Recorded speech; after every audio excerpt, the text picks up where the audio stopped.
Halo teman-teman, jadi kelompok 8 akan memaparkan materi mengenai konsep dan teori motif motivasi serta strategi meningkatkan motivasi belajar.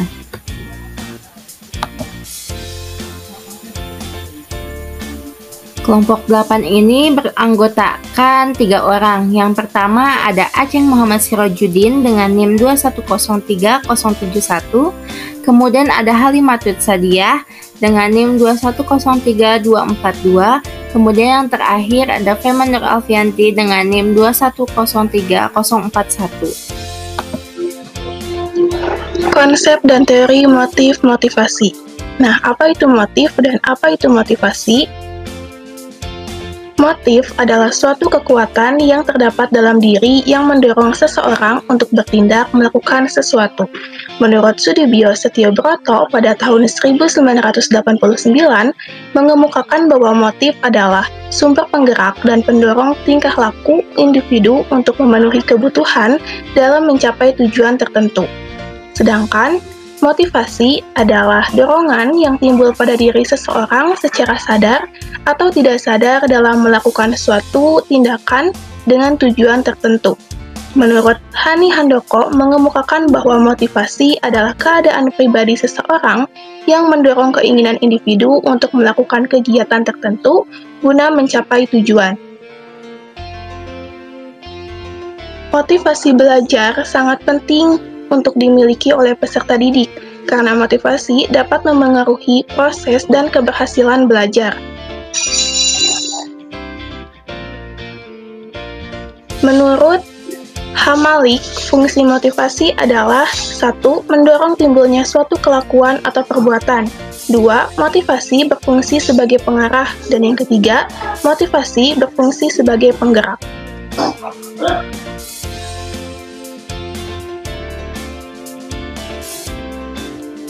Teori motivasi menurut Ngalim Purwanto, di mana teori motivasi ini dibedakan menjadi 5. 1.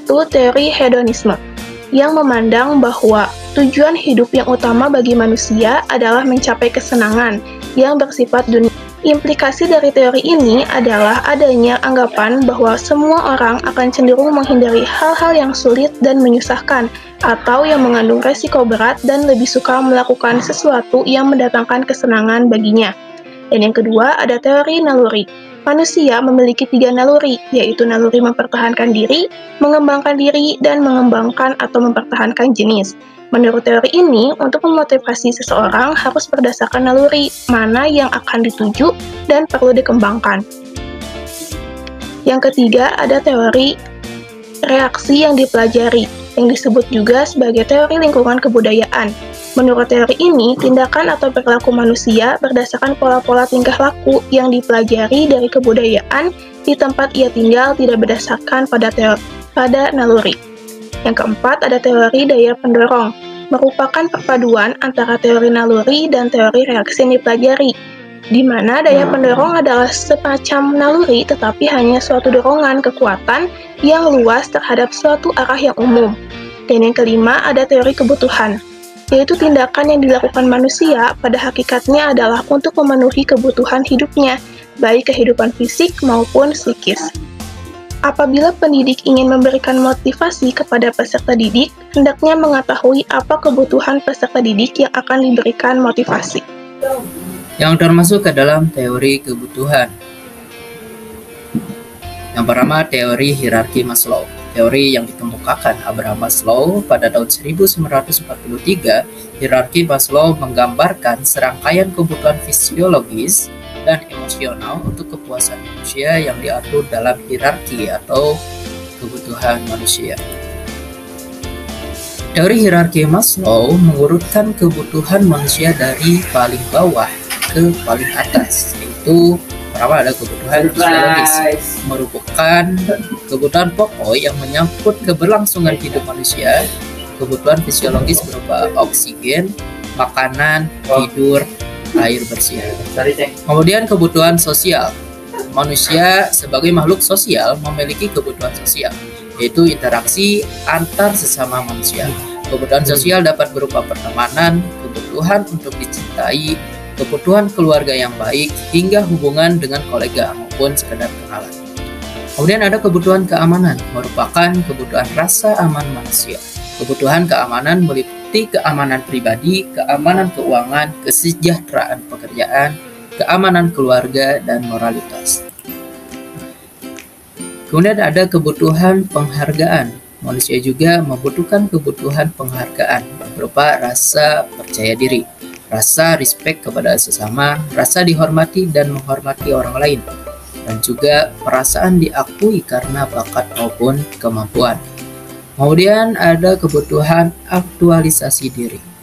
Potensi penuh seorang manusia dan ambisi pribadi, kebutuhan aktualisasi diri dapat berupa kreativitas, spontanitas, dan juga kemampuan pemecahan masalah. Kemudian yang kedua, ada teori motivasi MC Cleland. Salah satu teori motivasi yang menyatakan bahwa perilaku manusia pada dasarnya dipengaruhi oleh 3 kebutuhan, yaitu kebutuhan akan pencapaian, need for achievement, kemudian kebutuhan akan kekuasaan, need a power, kemudian kebutuhan akan afiliasi, need for affiliation. Teori ini disebut teori 3 kebutuhan. Kemudian yang ketiga yaitu teori X dan Y, MC Grigor. Grigor merumuskan 2 perbedaan dasar dari perilaku manusia. Kedua teori ini yang kemudian dikenal dengan teori X dan Y. Teori X mengandaikan bahwa karyawan tidak menyukai kerja, malas, tidak menyukai tanggung jawab, dan harus dipaksa agar berprestasi. Kemudian ada teori Y. Teori Y mengandaikan bahwa karyawan menyukai kerja, berusaha bertanggung jawab, dan dapat menjalankan penghargaan diri atau pengarahan diri. Kemudian yang keempat yaitu teori motivasi Herberg, teori 2 faktor, menjelaskan ada 2 faktor yang mempengaruhi kepuasan kerja karyawan dalam suatu lingkungan. Faktor pertama adalah faktor intrinsik yang terdapat dalam setiap individu, misalnya prestasi, pengakuan, dan perkembangan.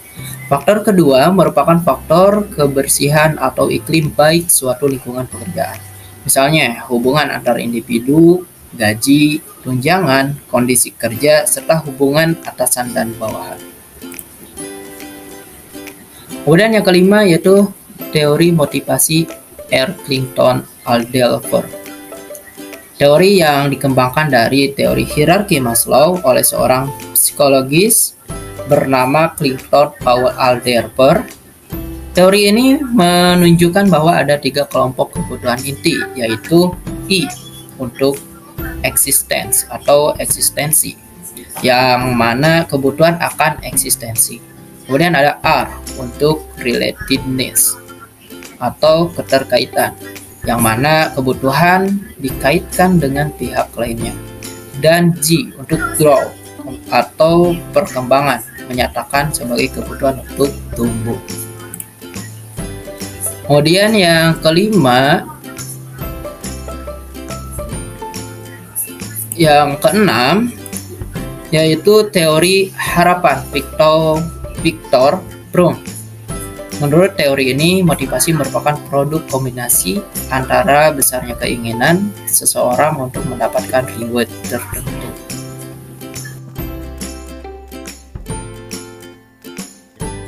Jenis-jenis motivasi. Motivasi menurut sumbernya dibagi menjadi 2, yaitu yang pertama, motivasi intrinsik. Motivasi intrinsik merupakan dorongan keinginan dan kemauan siswa untuk belajar yang betul-betul berasal dari dalam diri siswa. Dalam diri siswa mulai tumbuh kesadaran akan pentingnya belajar. Sebagai contoh, keinginan untuk menjadi siswa berprestasi, memperoleh nilai hasil belajar yang tertinggi, dan lain sebagainya. Kemudian yang kedua, motivasi ekstrinsik.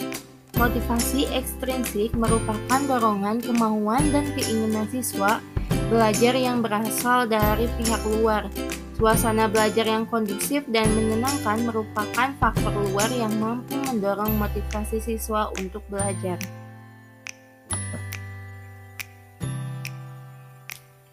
Kemudian ada indikator dan cara mengukur motivasi belajar siswa.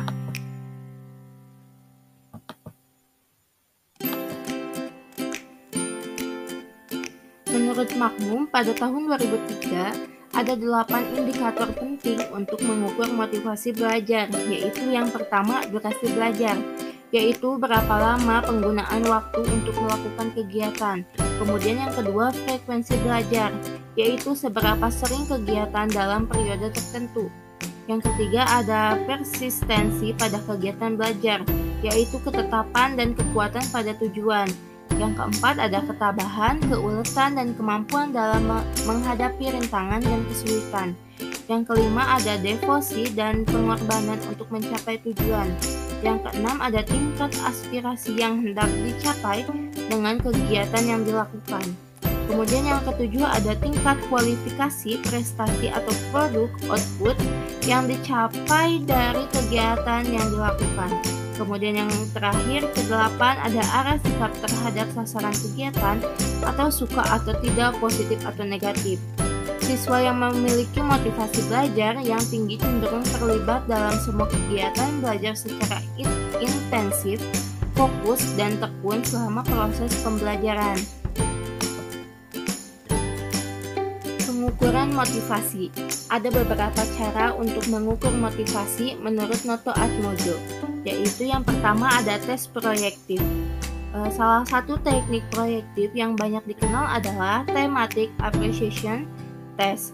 Dalam tes tersebut, klien diberikan gambar dan diminta untuk membuat cerita dari gambar tersebut.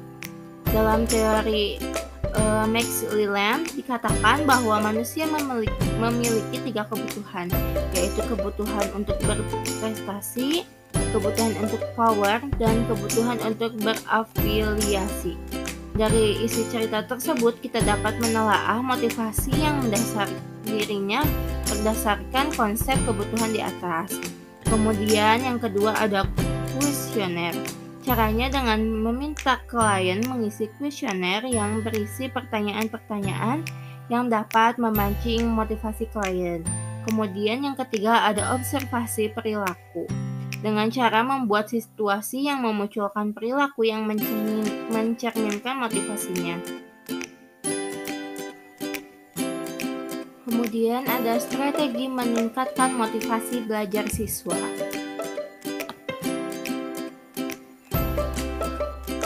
Strategi meningkatkan motivasi belajar siswa ini ada 8. Yang pertama, memperjelas tujuan yang ingin dicapai. Yang kedua, membangkitkan motivasi siswa. Yang ketiga, menciptakan suasana yang menyenangkan dalam belajar. Yang keempat, menggunakan variasi metode penyajian yang menarik. Yang kelima, berilah pujian yang wajar setiap keberhasilan siswa. Yang keenam, berikan penilaian. Ketujuh, berilah komentar terhadap hasil pekerjaan siswa. Dan yang terakhir, kedelapan adalah ciptakan persaingan dan kerjasama.